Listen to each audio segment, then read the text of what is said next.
Hi everybody. Alright, so Paul Freeman. Wow.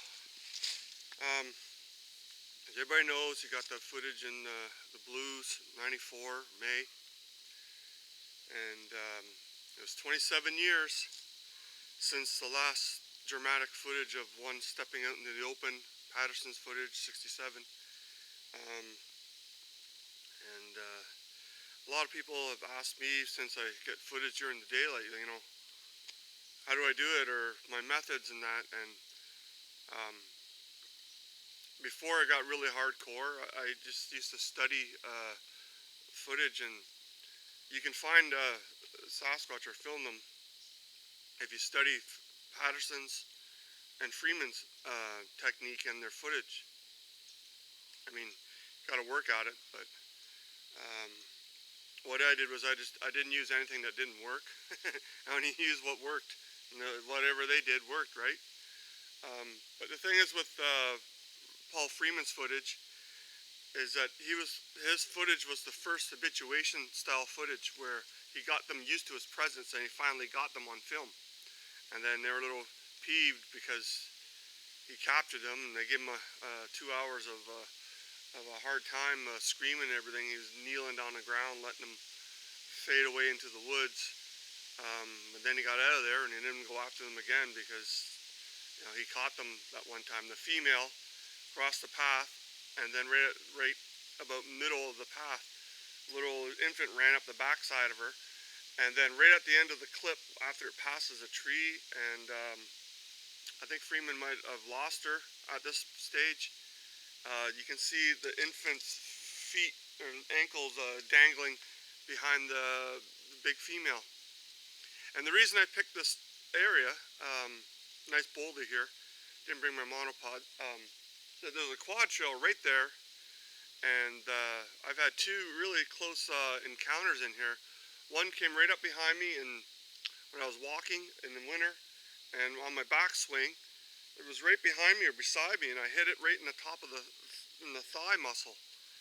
And that kind of sent me in the shock. Wasn't expecting that. But another great encounter, scary encounter, was I was off quad trail right here. It's only like 20 feet that way. And I was starting my hike, and my phone, one of my alerts went off from a message. And I go, oh crap, I forgot to turn the sound down. And it's just my wife telling me to be safe. So anyway, I'm turning my, I had to get out, not this phone, another one. Actually, this phone here. This phone here. It's not my extra field camera. I was turning down the volume, and then right behind me, something came up and went and sniffed me, and then ran away. And I could hear its footfalls through the springy sumac and tall grass. And it had to be pretty heavy to leave those big footfalls, heavy footfalls. And wow, that was really close, but that's how fast they are. They can sneak up on you like that, silent as a deer or whatever, and then be gone again while your camera's still firing up. That's why Freeman's footage is important too. Fresh tracks like Patterson found afterwards, fresh tracks, and then he got the Sasquatch. So pretty awesome.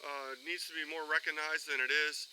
He should probably have his own Bigfoot conference since he was the first habituation style researcher to be successful in filming real Sasquatch.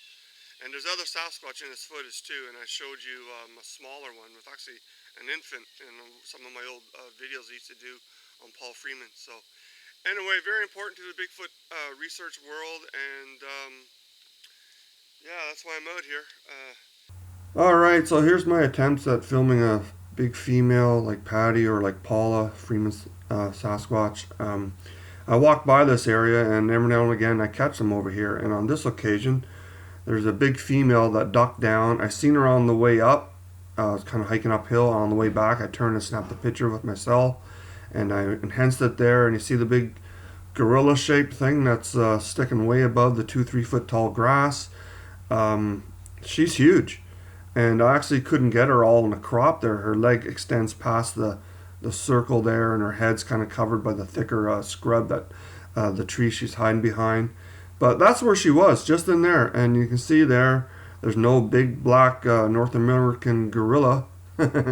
And on another attempt in a boggy area where it opened up off a quad trail, I took this picture, and I talked about this also on World Bigfoot Radio a little bit more. But I caught this female watching me between the cedars, kind of like an open area. She had the sun on her, and she stood out. I took a picture, and then I wasn't sure what I got, and I think I went back to my car, which wasn't far away, and then, oh wow, there is one there. So then I went back, and she was gone, and I was greeted by four big other ones in the edge of the tree line, and I'll post those later because I think they had snouts, but pretty cool. All right, so pretty awesome. Paul Freeman made huge contribution to the Bigfooting world with his evidence, um, uh, backed up by two professors. First habituation footage, and I think he needs to be more recognized than he is. And if you want to hear more about Paul Freeman and you want to hear more about the PGF and the comparison, I was on World Bigfoot Radio with the Duke, and we talked a lot about the two footages and the different research styles. And Patterson being a hunter kind of researcher, and Freeman being a habituator, and pretty awesome discussion. So make sure you tune into World Bigfoot Radio when the Duke posts that. I'll put a link below. And thank you for watching the Bigfoot Barn Show. I'll see you again.